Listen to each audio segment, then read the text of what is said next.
Good evening, everyone, and welcome to New Canaan Library's Authors on Stage program, which we're pleased to co-sponsor with Elm Street Books, who is with us here tonight. We're honored to host British author Simon Marr, whose most recent book, Trapeze, is a story with all the right elements: espionage, romance, coming of age, and historical accuracy. In a skillful blend of fact and fiction, Marr introduces us to Marion Sutro, a 19-year-old British woman just out of school and eager to do her share for the war effort. In short order, Sutro undergoes commando training and finds herself one autumn night parachuting into France from an RAF bomber to join the Wordsmith Resistance Network. Through Trapeze, Marr brings attention to this courageous group, many of whom died carrying out their missions. Simon is the author of the New York Times best-selling novel, The Glass Room, which was shortlisted for the Man Booker Prize. His previous novels include The Fall, winner of the Boardman Tasker Prize, The Gospel of Judas, and Mendel's Dwarf. English by birth, he has made Italy his home for more than 30 years. Please join me in welcoming Simon Marr.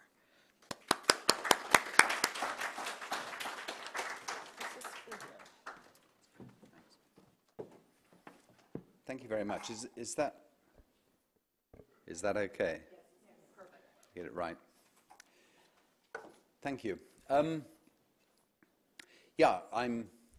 obviously here to talk about Trapeze, which is a book actually that I've wanted to write for a very long time. So it's not the sort of thing, when you write a book, there are writers who clearly get an idea. They look for an idea. They search for something. They think, oh, I could do a book about that or a book about that. And I have been fortunate enough never to have had to do that. I've always been chosen by the book rather than having to choose the book. And this is one that I probably wanted to write from when I first wanted to be a writer. And I first wanted to be a writer when I was 11 years old.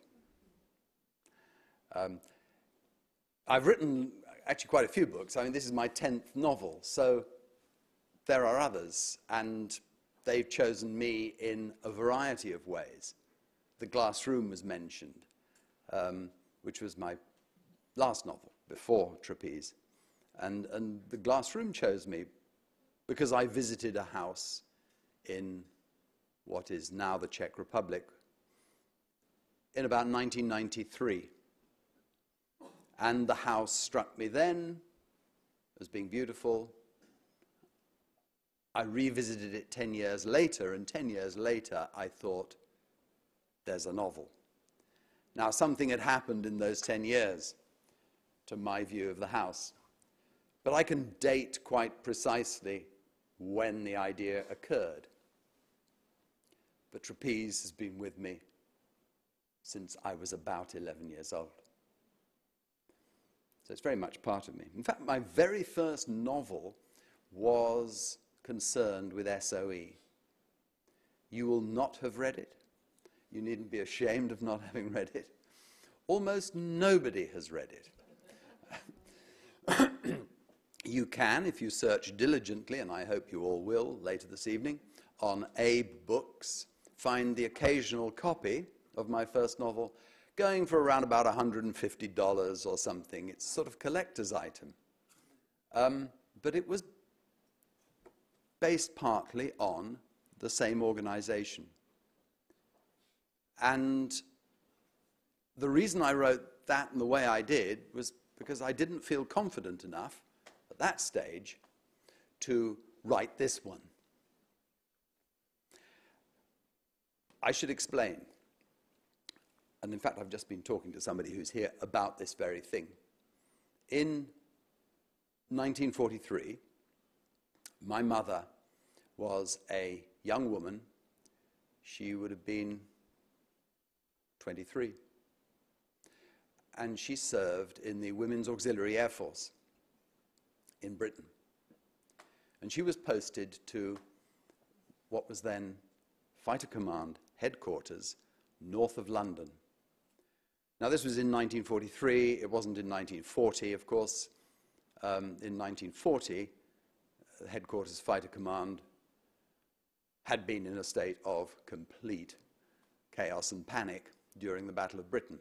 Things had moved on a bit from then, but 1943 was actually the depths, really.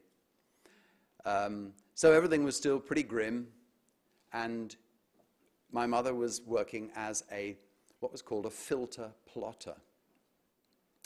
And this took the form of about 30 WAFs, all between about 18 and 25, standing around a large table, which was a map of southeast England, the English Channel, and northern Europe. And they were receiving all the information from the various radar stations. And they were trying to work out what these radar signals were all about. And it was a frantic, chaotic performance. There is one piece of archive film of the filter room. And it's like a scrum of people reaching over and moving things around and sort of all of this absolute chaos. What they filtered out was the information that went to the operations room. And the operations room is what you see in the war films and in the documentaries, where you see WAFs standing calmly with long things on sort of billiard cues, you know, and pushing markers out and voices saying, you know, Angels 5,000 and all this sort of thing, and people looking down, and it's all terribly organized. The only reason it was organized is because the filter room had filtered out the real information and sent it to the operations room. Okay, why am I talking about this? Because working in the filter room in 1943 with my mother was a young woman whose name was Anne-Marie Walters. And one day, Anne-Marie Walters, she was 19, disappeared. She was there. They lived in sort of dormitories in barracks, and one day she'd gone. All her clothes, all her possessions had been taken away, and her bed was neatly laid out for the next person to come, and nobody knew where Anne-Marie had gone. My mother went on through the war. In 1946, she found herself in London, and in the newspapers were reviews, and on the bookstores were copies of a book.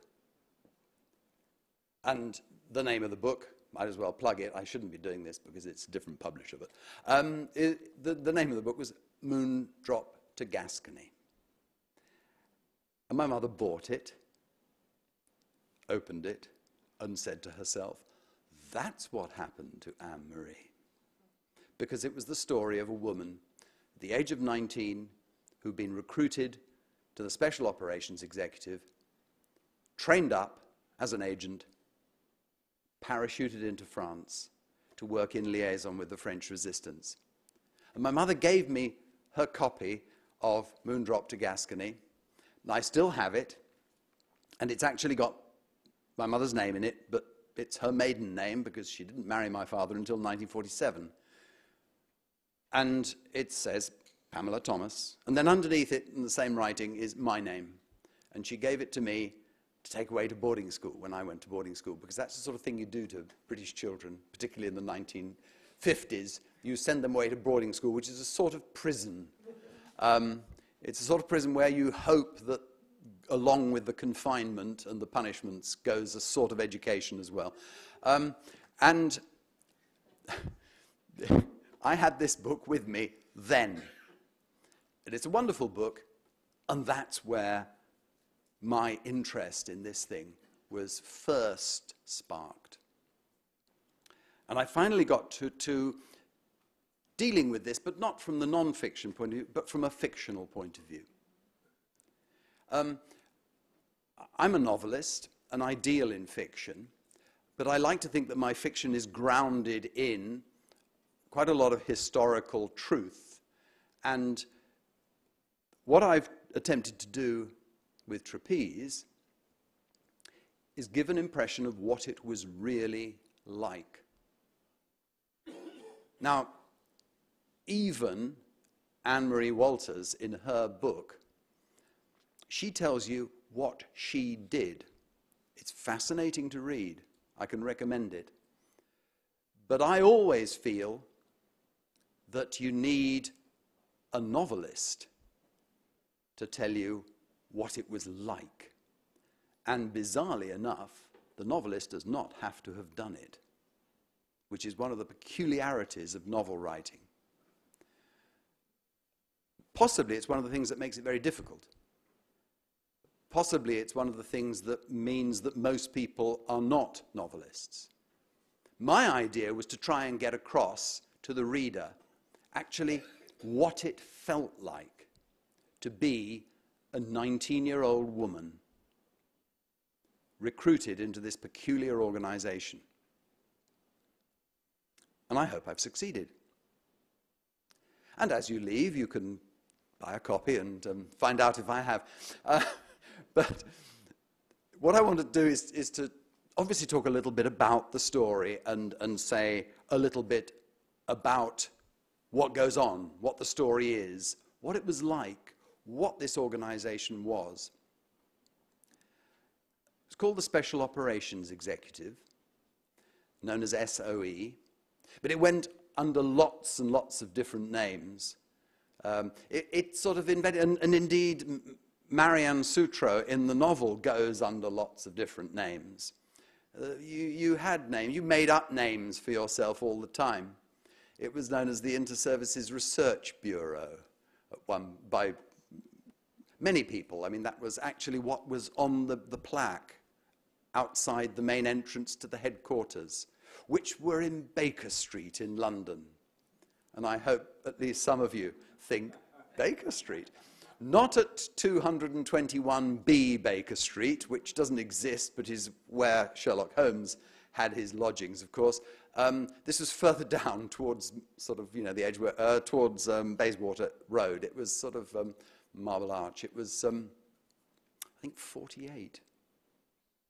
But in Baker Street, this peculiar organization grew up. It was the first special operations unit in the world. Its origins are really very interesting to Americans, because SOE was formed in 1940, and it really got going in 1941. It got going with a great deal of difficulty because it was hated by the Secret Service. The Secret Service being MI6, or correctly, the Secret Intelligence Service, SIS. They hated this idea of SOE. Now, SOE developed. The United States entered the war at the end of 1941. By 1942, they began to think that this was jolly good, and they wanted one for themselves. They wanted an SOE. So they formed a similar organization based closely on SOE, and it was called the Office of Strategic Services, OSS. Now, OSS ran through the war. At the end of the war, both SOE and the OSS were closed down, but SOE was closed down completely and entirely, smashed to pieces, obliterated, because MI6 hated it, and they wanted it shut down. The OSS had no such enemy because the United States didn't have a secret service. What happened with the OSS is that it was closed down for a sort of month or so, and then, bing, it was reopened, a sort of conjuring trick, and it had changed its name, and it had become the Central Intelligence Agency, yes. So OSS really metamorphosed into the CIA, and that's where the CIA comes from. And that is why Revelation nobody seems to ever mention. That is why in various situations around the world of disruption where the United States is involved, you actually see, if you notice, even on the newsreels occasionally, people in plain clothes with weapons, because CIA operatives still have the OSS mentality. That is, there are people who are trained in combat as well as intelligence gathering. SOE was not an intelligence gathering organization. That was not its purpose. They weren't spies. But the CIA has both tasks, or had. Quite what they do now, who knows. So the CIA is very much a descendant of OSS, which is very much a descendant of the Special Operations Executive, SOE, which is an interesting little piece of history that's maybe sort of large background, but it's nothing actually directly to do with the book. The book's about a girl, 19 years old. There's nobody here who remembers very well being 19 years old. I can see that just looking at you. But if you really try, you might. And some of you have probably got granddaughters who are 19 years old, or maybe even daughters. 19 years old is frighteningly young. I used to teach for many years. I taught people up to the age of about 18, the occasional 19-year-old. And I think of those people. Not all the recruited agents were 19, but a number were. One or two were. Mine was, Anne-Marie Walters was, 19 years old. Quite remarkable. Why recruit such people? Well, the first requirement was that they had to be native French speakers. That meant, particularly the women, but the men generally speaking as well, native French speakers. That meant you were immediately restricted on the number of people you could recruit. And the SOE, during the course of the war, actually recruited 39 women to go into the field. They were short of women. They realized that women would be ideal for the tasks they wanted. And this, again, is a unique thing about it. Because although women were in uniform, this is the only example of women being trained for combat in the Western Allies. The Soviets did things very differently, largely, of course, because the Soviet Union was under the most horrendous attack, and they were just pouring everything they could into trying to stop it. And they had women fighting in the front line. They had squadrons of female pilots in combat. But the Western Allies, no. The Waves and the Wasps and the Raks and the Wrens and the WAFs were non-combatant, except for these 39 women. Native speakers in French, and the idea was to get them into France and use them in liaison with the French resistance. Of course, there were women who were taking part in the resistance, but mainly they were, the maquis were mainly made of men, young French men who'd gone into the hills rather than go and do compulsory work service in Germany, in the factories. And Marianne Sutro is one of these women. And I'm not going to read to you too much, don't worry, because I know that we're trained from a very early age to fall asleep as soon as somebody starts reading to us. but I will read a bit and talk a little bit about how it goes. It starts off with actually the delivery. Delivering Marianne Sutro to southwest France. The plane tilts, turning in a wide circle, engines roaring. She can imagine the pilot up in the cockpit, searching, straining to see the tiny glimmers of torchlight which mean that they are expected down there in the dark. A lamp comes on in the roof of the fuselage, a single unblinking red eye.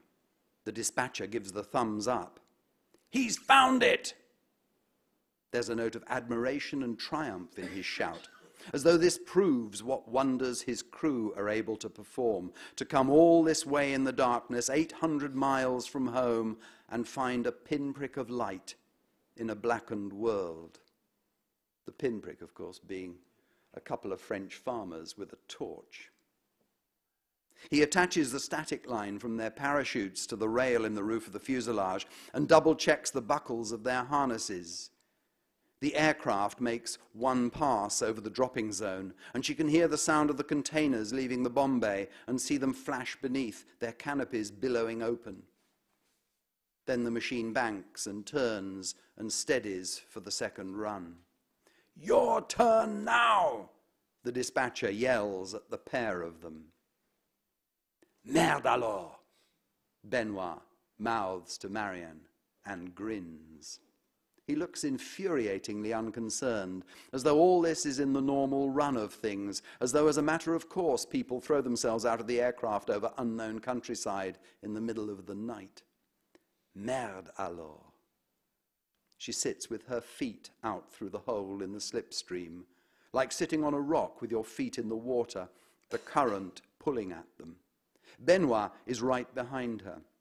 She can feel him against the bulk of her parachute pack, as though the pack has become a sensitive extension of her own body. She says a prayer, a baby prayer pulled out of childhood memory, but nevertheless a prayer, and therefore a sign of weakness. "God, please look after me." Which means perhaps, "Father, look after me," or "Mama, look after me." But whatever it means, she doesn't want any sign of weakness now. Not at this moment of deliverance, with the slipstream rushing past her and the void beneath, while the dispatcher gives her a nod that's meant to inspire confidence, but only brings with it the horror of superstition, that you must never congratulate yourself, never applaud, never even wish anyone good luck. Merde alors. That was what you ever said. Merde alors, she thinks, a prayer of a kind, as the red light blinks off and the green comes on and the dispatcher shouts, "Go!" And there's his hand in her back and she lets go, plunging from the rough comfort of the fuselage into the raging darkness over France. And that's how you were delivered.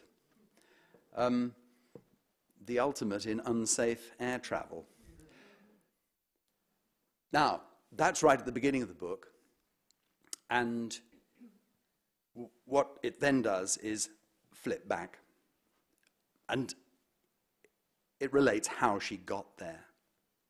And this touches on all sorts of issues, the peculiar nature of SOE and SOE's recruitment system. There was tremendous opposition to women being recruited. The reason they were used was that if you were a woman traveling within occupied France, you were relatively safe.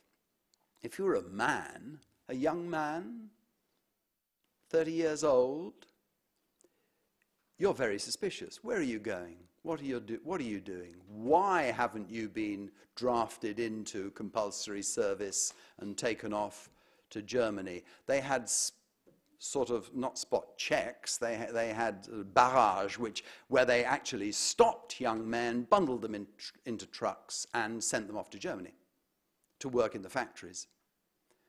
So a courier, operating as a link between the organizer of a circuit and his various sub-circuits, a courier who is a woman was much more able to move around the country unnoticed. That's why women were recruited. But of course, they weren't just carrying information, messages, and that sort of thing. They ended up doing all sorts of things. I mean, famously, Pearl Witherington ended up, because her circuit leader was killed after the Normandy invasion, she ended up actually commanding about 2,000 or 3,000 French Maquis fighters in open combat with German forces. So all sorts of things happened, but by and large, the women were there to be couriers. And they were recruited in a most extraordinarily and very British fashion, very, very amateurish. SOE had no antecedents, so nobody knew how to set up this sort of organization. I've said that SIS, the Secret Service, hated it. They didn't want it to be formed in the first place. And the people who were trying to get SOE established, they did the thing that you needed to do, of course, if you wanted to have any success in Britain during the war. You went to the top. And one of them, the guy who was sort of set up to be the head, I think it was Gubbins, but it might not have been. I might have got that name wrong. I mean, Gubbins was the later leader, a general. Went straight to Winston Churchill. And they said, look, we've got this idea of training up a whole lot of people, men and women, and putting them into France and Belgium, Holland and Italy and everywhere, and getting them to fight behind the lines. And of course, Churchill thought it was absolutely wonderful. You know, blowing things up. Wow, killing people, brilliant. Do it. And once you got the do it from Churchill, you could do it. And you did, because he was actually running a dictatorship at that stage. And he told them the famous words, set Europe ablaze. That was the sort of phrase that SOE took on board. And then they set about trying to find people. Obviously, the majority were male. They had, by 1944, something like 5,000 men who were SOE agents. The total numbers of SOE at its greatest were about 10,000 people, and 10,000 males and about 3,000 women, but of the women who actually went into the field, there were only 39. Here's Marianne being recruited. His name was Potter, which seemed unlikely. He had a querulous, fluting voice and a distant manner, as though perhaps she was not really suitable for his requirements, but he would see her anyway, out of politeness. Thank you for coming all this way, he said, and for taking time off from your work. Do please make yourself at home. The exhortation seemed impossible to fulfill. The room itself was stripped almost bare. There was the space where a bed might have been. A headboard was attached to the wall, and there were two little shelves that would have been bedside tables. But apart from that, the only furniture was a table and two chairs. A bare light bulb hung from the ceiling. She sat, neither forward on the edge of the chair, nor back as though she were in the sitting room at home, neither one thing nor the other, but upright, relaxed, and watchful, while Potter sat opposite her and smiled benignly. He was an undistinguished-looking man, the kind that her father called a bank manager type. Except bank managers always had moustaches and wore dark suits, but this man was clean-shaven and wearing a tweed jacket with a waistcoat. A headmaster, she decided. A headmaster about to interview a difficult pupil, the kind of head who asks questions rather than delivers lectures, the kind that lets you tie yourself in knots, the Socratic method. Now, I expect you're wondering why I've invited you here. And he was the recruiting officer, and his name was not Potter, obviously. She knew he wasn't called Potter.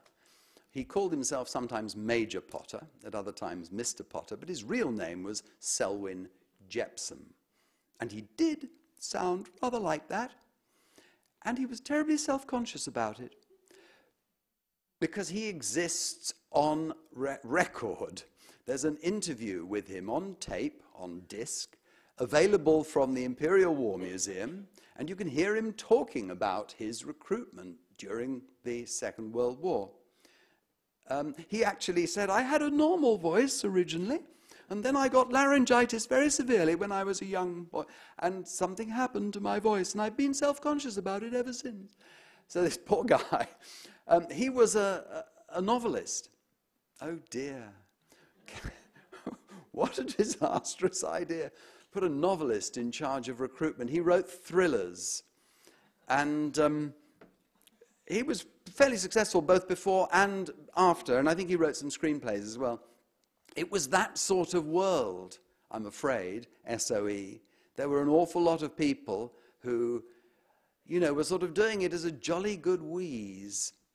That might be amusing, but I can assure you it led to some very serious problems.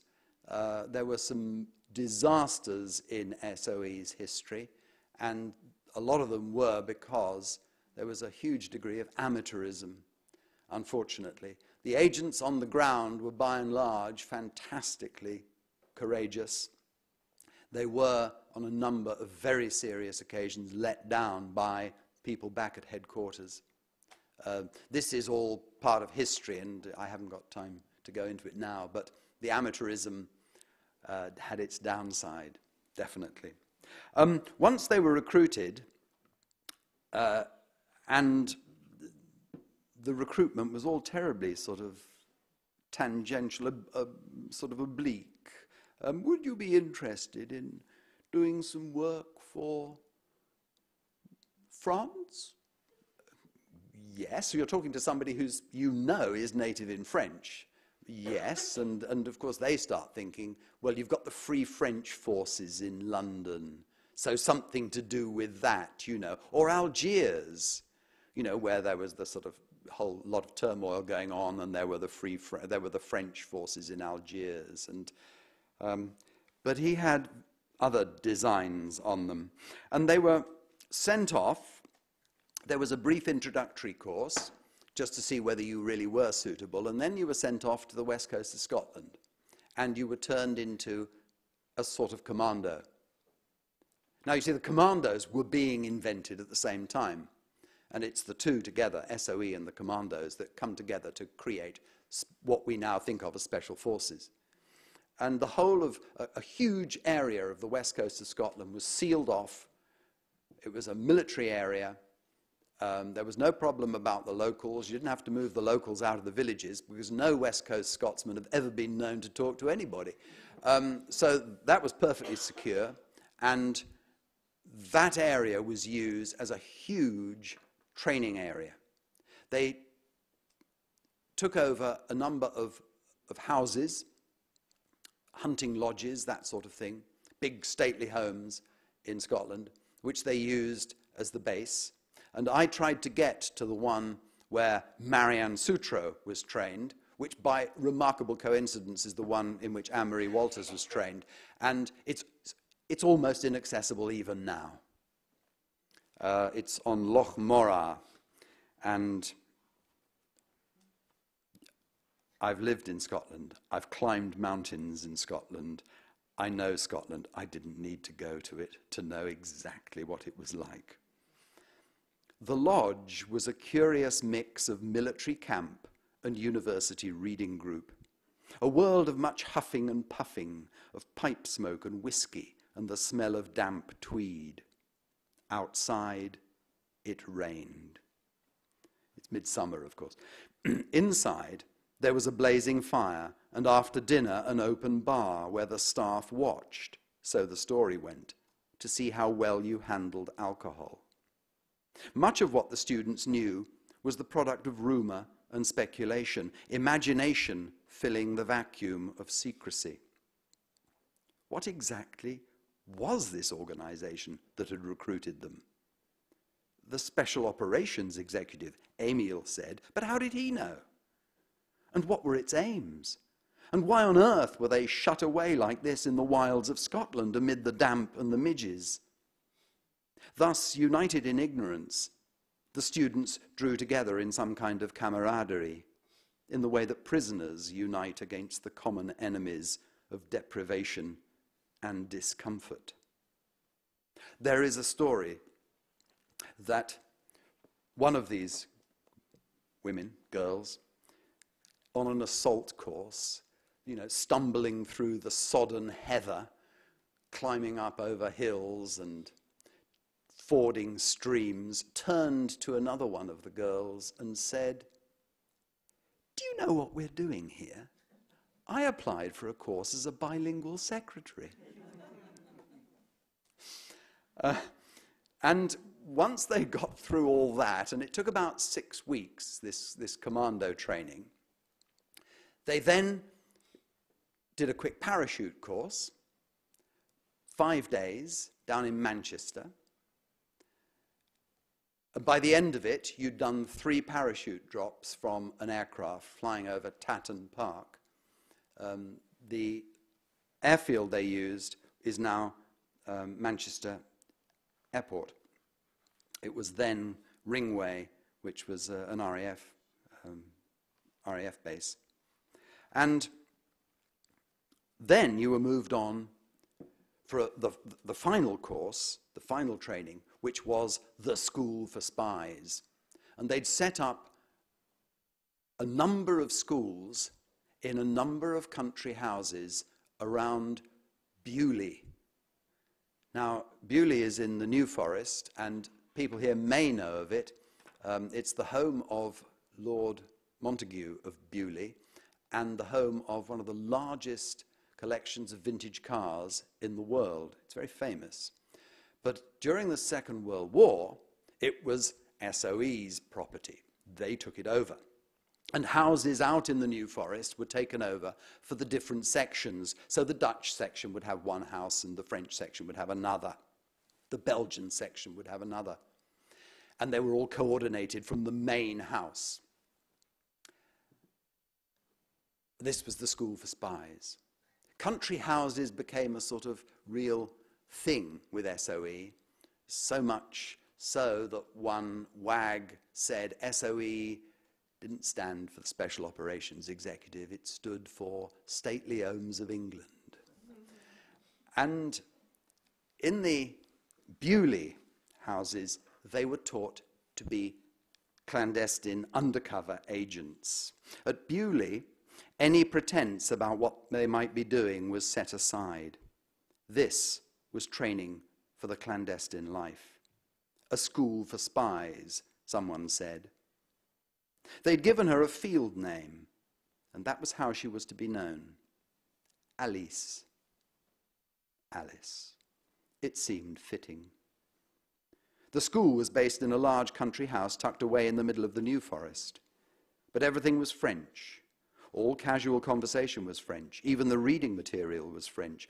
It was as though she had stepped through the looking glass and emerged at a house party in a remote and rather dilapidated chateau in the French countryside, inhabited by a motley collection of people who knew only that they should not be known, who understood that they should not necessarily understand. Remember, a rather louche young man with brilliantined hair explained to them, the smallest detail you pick up here may one day save your life.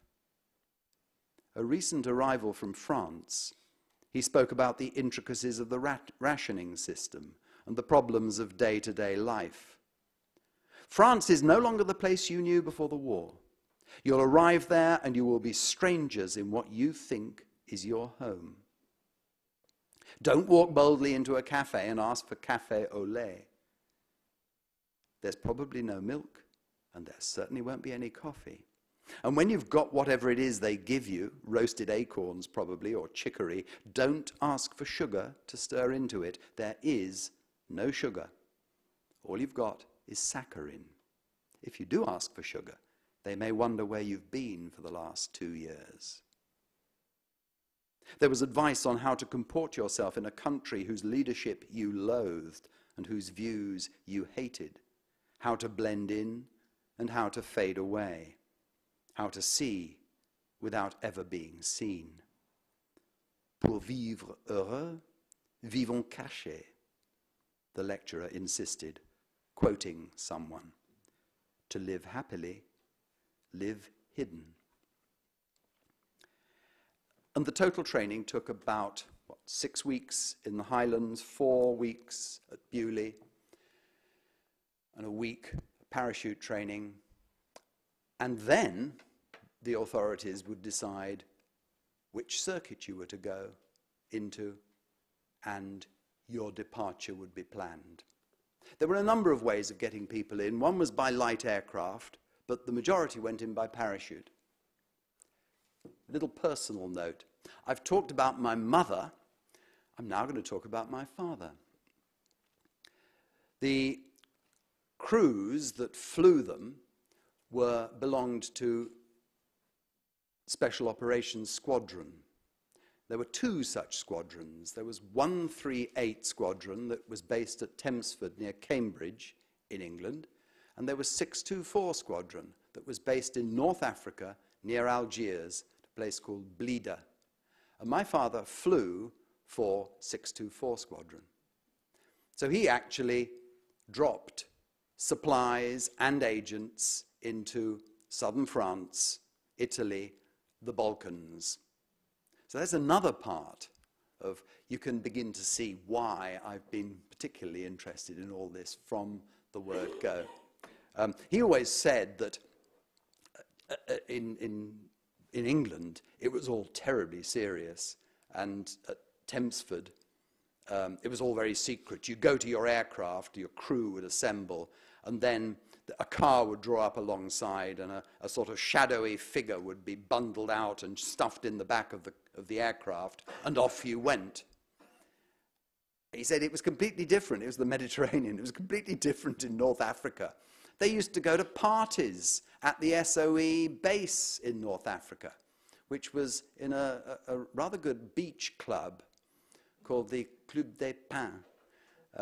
And they had tremendous parties. They got to know their Joes. They called them Joes, the people they dropped. The pilots, the crew, got to know them. So it was typical Mediterranean security, non-existent down there. And he always said he had an absolutely wonderful time, which is an interesting slant on the war. He did do other things as well. I mean, he was a bomber pilot as well, but his time for 624 Squadron was extraordinary, I think. And then, of course, you went into your mission. Now, the mission that Marianne Sutro has is to be a courier. But during the course of her training, her mission is hijacked. And it's hijacked by MI6. Because they want her to do something else. And she's a sort of pawn in this. Her field name is Alice. And she stepped through the looking glass into a world which is very strange, and she's not sure who's on her side, and she's not sure really what she's doing. She's not sure of her own name and her own identity. She becomes Anne-Marie Laroche. She then changes that halfway through because that cover name gets blown and she has to change her identity. And they did change identity. And her mission is hijacked. And the reason it's hijacked is because of her brother. I'm not going to give too much of this away. Her brother, who is in a reserved occupation, he is a research physicist. And he was before the war. He was in physics research. And of course, there were huge scientific strides made during the war because all the scientists were grabbed and taken into research for the war and developed things like airborne radar and all sorts of gadgets and things, which we now use. Communication, I can remember my father saying, communication at the beginning of the war was absolutely appalling with an aircraft. They used all these lamps to communicate with the control tower because the radio was so damned awful. By the end of the war, everything was working very, very much better. Airborne radar had come in because of the physicists working away at it. And of course, physicists worked away at something else. And what is not well known is that in the years 1938, 1939 into 1940, before the German invasion of France, the country that was furthest advanced in the development of a potential atom bomb was France, which is, it's remarkable that it isn't well known. The nuclear fission was discovered by two separate teams in 1938. One was led by Otto Hahn, a German, and the other one was led by, and you'll be familiar with this name, by Irene Curie. She was the daughter of Marie Curie. Now, Irene was already a Nobel Prize winner. In 1935, she'd won the Nobel Prize jointly with her husband, Frédéric Joliot. And she discovered nuclear fission. It seemed to be so unlikely, impossible, that they hesitated over the interpretation of the results they'd got. Hahn, using an associate who was actually a Jew who'd left Germany and was living in Sweden, Lisa Meitner, Lisa Meitner, who never got the Nobel, they made the correct interpretation of the results. And therefore, Hahn is credited, Hahn and Strassmann, who he is working with, are credited with the discovery and got the Nobel Prize in 1945 or 6 for it. Lisa Meitner didn't, one of the great shames of the Nobel Prize system that she was missed out. But the Curies were, Joliot Curie were just thereabouts, and they saw all the implications. And it was Joliot, the husband of Irene Curie, it was his team that then realized, I don't want to go into the physics, but they realized that once you'd got one atom rupturing, coming to pieces, the products of that fission could cause other atoms to go. And if you got the right number and the right mass, you would get a chain reaction. And the first writing in a physics paper of the chain reaction was in French by one of Joliot Curie's team. And they realized that there would be such a thing as a critical mass. If the mass were too small, neutrons would escape rather than causing further fissions, whereas if the mass reached big enough, so critical mass was actually masse critique, the first time it was ever talked about. All of this was done in France, in Paris, in 1938, 39 to 40. And in the early part of 1940, Joliot's team deposited in secret the Center for National Research in Paris a patent describing how you would make an atom bomb. Now, Joliot continued to work through the occupation. Extraordinary. At his laboratory at the Collège de France on the left bank in Paris. It's there to this day. The college still runs.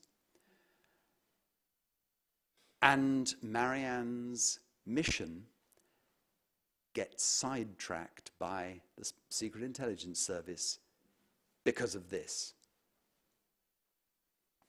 Because her brother and she knew before the war one of Joliot's assistants. And they want him. In 1943, in October, the British Secret Service got Niels Bohr out of Denmark, famously. A shattering event, because Niels Bohr was a pacifist, and he went willingly, and of course ended up in the United States. And at the same time, another physicist, Frédéric Joliot, was in Paris, occupied Paris. What a frightening thought. And so that's part of Marianne's mission, which she doesn't like. She has to leave the southwest of France, where she was relatively happy and she's relatively safe, and she has to go to Paris. Paris was a monstrously dangerous place in those days.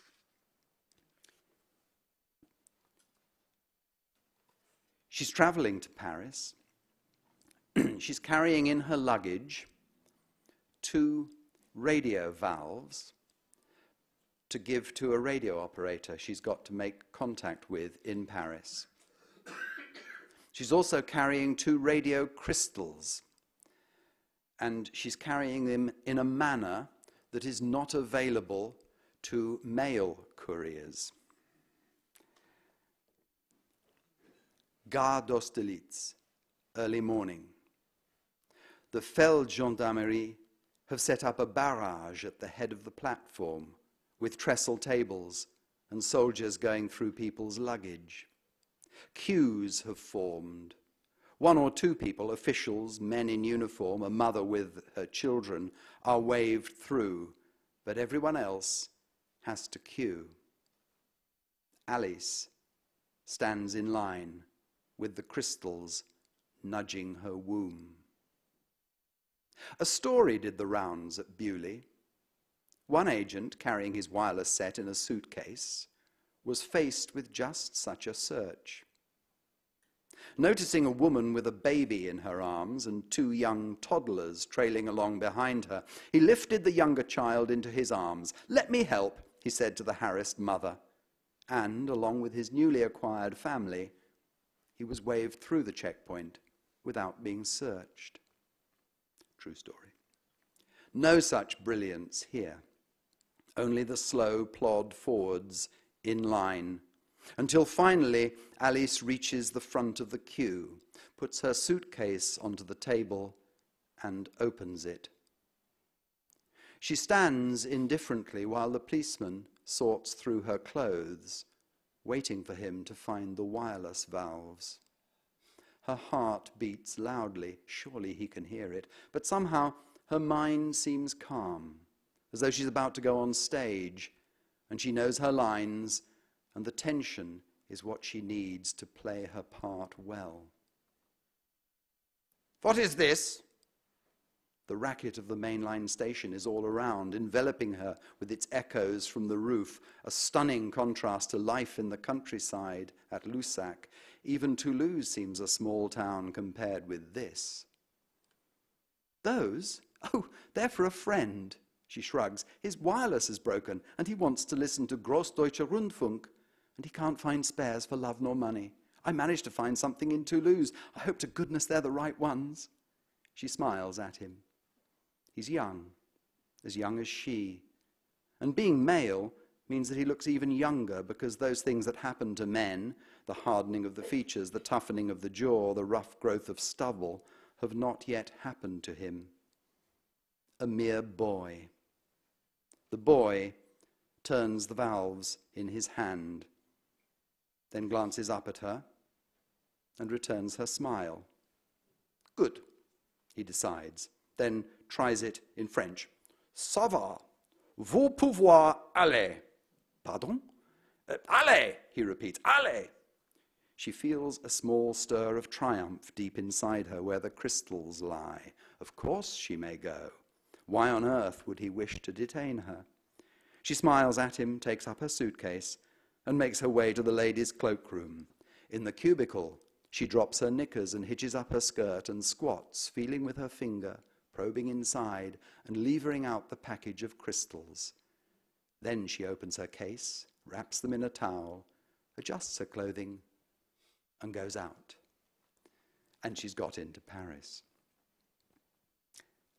And from there on, you follow her in Paris. And it's very frightening. But I'm not going to say anything more about it. I think probably I've spoken enough, have I? I can certainly answer questions. I mean, I'm much happier answering questions if people have them. I'm also quite happy to keep on to go on, please. What is you go into quite a bit of detail on the physics in the book. What is your background that prepared you for this? It's quite different. Yeah, I'm a biologist, which of course doesn't mean to say I know anything about physics. But I trained as a biologist, so I'm a scientist, sort of. And therefore, that interests me. It's a bit hot. Hang on a minute. The air conditioning's been turned off. So maybe that sort of, colours the way I approached it. And it did interest me. I mean, it fascinates me. It's this. There is a moment where Ned, her brother, explains to her what an atom bomb is, because it is frightening, the simplicity of it.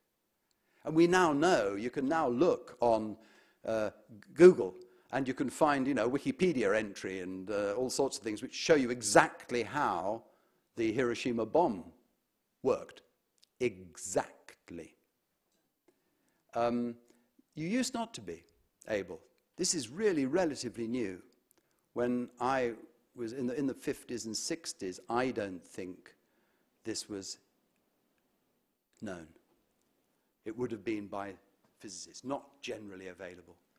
But Ned explains to her and gets her to pick up 2 lumps of flint. And he just says, smash them together. You've just blown London off the map, if the 2 lumps of flint happen to be uranium-235, and you happen to smash them together fiercely enough, that is. But that's all you've got to do. So I thought, that stunned me so much as an idea that I'd like to get that in. That, of course, is why everybody is so concerned about the enrichment of uranium that is going on or is not going on in Iran at this very moment. The difficult thing is getting the uranium-235 to about 95% purity, and enough of it. That's all. This is not a question, but I lived near Bentley Priory, which was the headquarters of Fighter Command, and unfortunately they got rid of it and now their house is there. My father was in the desert campaign and flew aircraft all over that area, and his squadron, except for 7 people, were wiped out. I also went to boarding school, but I was 6. I think I was younger than you when I went to boarding. You beat me by 2 years. I was 8. I think your book sounds very interesting. But the girls at Bentley Priory, they worked 60 feet underground, incidentally, the filter room. It was called The Hole. A grim experience, I guess. Yeah. Please. Were the women that were recruited, were most of them recruited just out of school, or No, they really were just found anything. anecdotal? Any type, yes. And it was all done they didn't do anything like advertise. It was all word of mouth. They had an extraordinary selection. There were a total of 39. Some of them are very well known, particularly in Britain, others less so. They ranged from 40s down to, 19. The requirement was being native in French. They ranged from, the famous Violette Szabo, whose story was filmed in the 1950s, a film called Carve Her Name with Pride, which they miscast Virginia McKenna, who was a rather striking blonde lady, for Violette Szabo, when the film world had Violette Szabo, called Ingrid Bergman, Violette Szabo looked like Ingrid Bergman. She was a Cockney. Her father had been a used car salesman and a few other things. Her real name was Violette Bushell Violet Vi, but she had been brought up partly in France. He married a French woman, and she'd partly brought up in France. She was recruited. She married, very young, early in the war, a French foreign legionnaire called Etienne Szabo, and he was killed at the Battle of El Alamein. And she was already pregnant. I think she just had the child by the time he was killed. He never saw her child. Her child is still alive, Tanya. But Violette Szabo was killed. She was arrested, and she was eventually shot at Ravensbrück concentration camp. Violette Szabo. Nur Inayat Khan, the most extraordinary of them all. Her father was this is true, okay? This is not fiction. I would never have written this in a book. Nobody would have believed it. Her father was an Indian prince and a Sufi mystic. And she was born in Moscow, where he was trying to sell Sufism to the high society in Russia before the revolution. Then they moved to France, and he had a sort of school of Sufism for rich French ladies in Paris, and that's where Noor, his oldest daughter, was brought up. They left France at the invasion. They went to England. Her mother was an American who was a distant relative of Mary Baker Eddy, the founder of Christian Science. And this woman, had written children's fairy stories and had them published in Paris before the war. She was a sort of vague and delightful, very beautiful, dark-skinned, conspicuous in a French environment. But she had native French. She joined the WAF, and they trained her as a radio operator. So she got it all. Native French, trained radio operator, SOE. And she went into France by Lysander. She couldn't bear the idea of parachuting, so they put her in by a light aircraft. And she spent about 3 months as the only link between Paris and the resistance circuits in Paris, which were collapsing and being betrayed, and London. And she was finally betrayed in October 1943. She died in Dachau. So all sorts. I mean, the real stories are extraordinary. But you read them from outside, and my object was to try and get inside. That's the sort of justification, really. Yeah. Thanks for your talk. I thought I'd sneak in 2 questions. The first one is it a different title for the UK release? Yeah. And I was wondering if there's an interesting story there. And the second was just wondered if you could say something about your literary influences, things you were reading. Yeah. Yes. The first question is very easy to answer.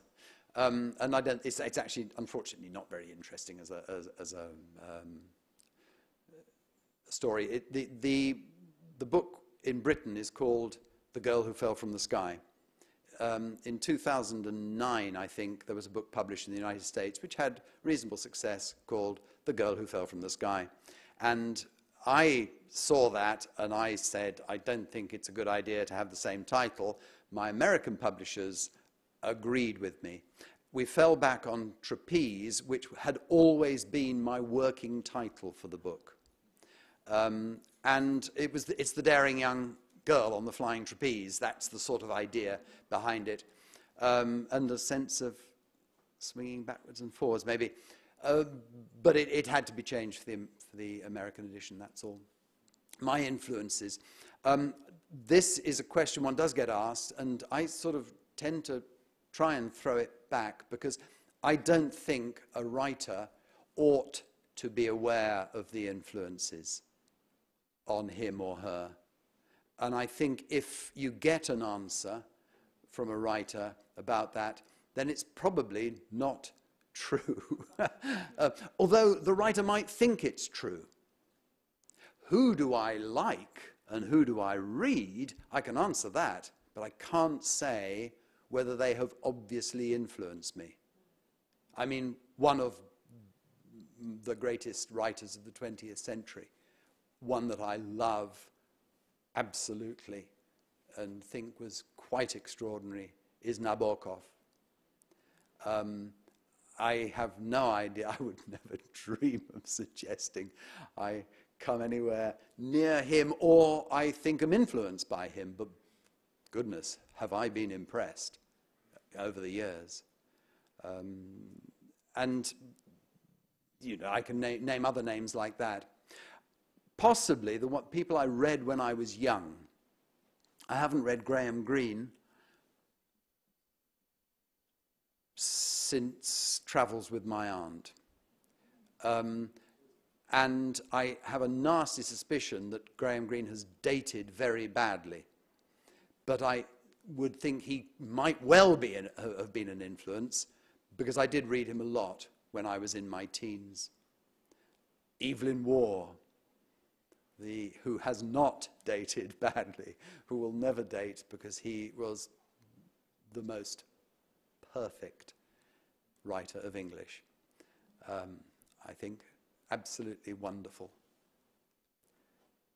He wrote with a scalpel, and you know, maybe has he influenced? I don't know. I don't know. Yeah. Another question. I adored The Glass Room. I thought it was marvelous. Now, you said this was based on an actual house. Mm-hmm. Did this house also have the multiple layers of the different occupants, the way you made the house in your story? Yeah. Yes, it did. Was it also affected by the Holocaust? No. The one in the history of the Landau house in the Glass Room, the biometric laboratory that I used that was complete fiction. That never happened to it. It was used as a gymnasium for corrective sort of calisthenics. It was never a dance studio as such, so that's sort of fiction. But the real house was used for calisthenics, for corrective exercises. I have now met 3 people who went as children to it and did their exercises to straighten their backs and things. One in the United States, one in Britain, and one a couple of weeks ago in the Czech Republic itself. So that was true. But the biometrics is my interest as the biologist, because one of the things that fascinated me about with the biology of the times is how, and I've written about Mendel, and I've written about genetics, was how genetics was, so-called science, was distorted, not just in Germany, I can assure you, but in Britain and in the United States. The United States was as guilty as almost anybody up to the 1930s. The eugenics movement here, there was sterilization of many, many women took place without their consent in the United States for eugenics reasons. Eugenics principles were applied to immigration. All sorts of, extraordinary things went on in the 1910s, 20s, 30s, all over the world, or the sort of Western world.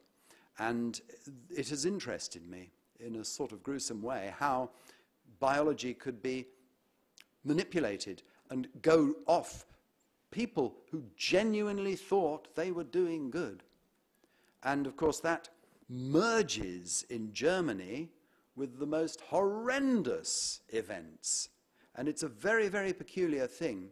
A classic example being a man called Ottmar von Verschuer, who was a German geneticist.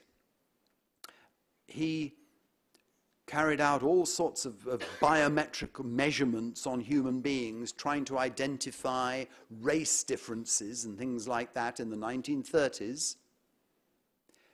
He went through a brief period in 1945-46 where he was accused of being a Nazi, and then was sort of exonerated, and he went back to academic positions, and he died in the 1960s, late 1960s. He was a professor of anthropological genetics or something in German universities.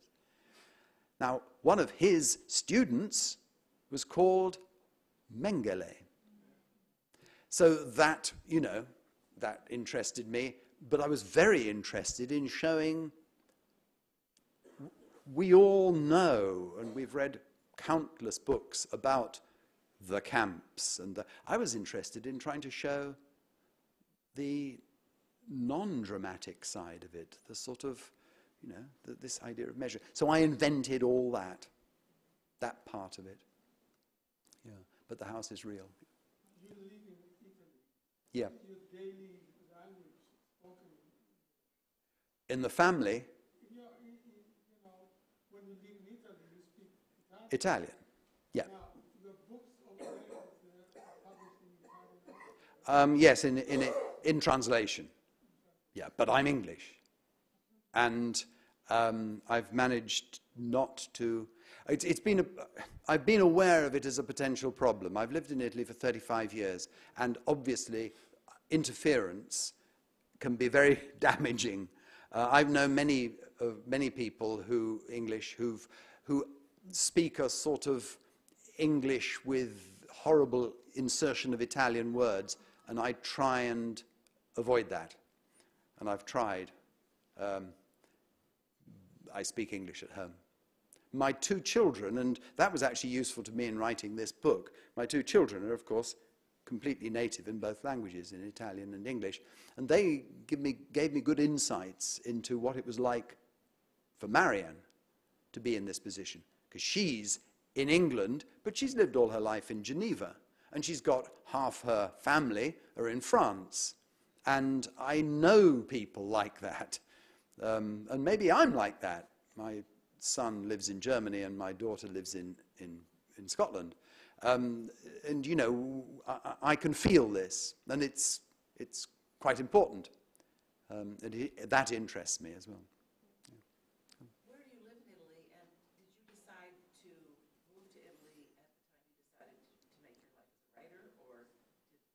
No, I decided to make my life as a writer at the age of 11, but the problem is I realized that was completely stupid. I was clued up enough to realize that you had to have another job. And I moved to Italy. I was a teacher, and I moved to Italy in pursuit of a job teaching, really. I mean, I wanted to live there, in Rome, yes, at an international school. And we lived just to the north of Rome, out in the country. Nobody except the most dedicated new foreigner or mad Italian can possibly live in Rome any longer. Italians are leaving Rome as soon as they get, into their sort of 30s, and because it's impossible. I think you touched on this somewhat, but you talked about the age, the 19-year-old. Yeah. The sense of invincibility. Yes. Yeah. And how they believe that... Very important. At that age, maybe you remember, at that age you're immortal. I can remember it. I remember when I lost my sense of immortality. There were two events that were... One of them was falling off a mountain. And another one was the death of my mother. I don't quite know why that did, but I think that's a fairly common experience, actually. I can remember somebody saying when their parents died, they suddenly realized that they were in the front line. I've been in the front line for quite a long time now. And you don't have that when you're 19, do you? You didn't have that when you were 19. At least I didn't. I could, it wasn't going to happen to me. Now I think it's going to happen to me any moment. And I'm waiting all the time.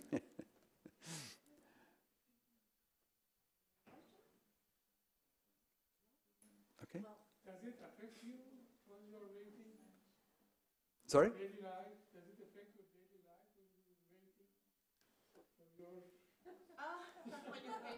No, I can, once I've had a few gin and tonics and a glass of wine or two, I'm quite relaxed about it.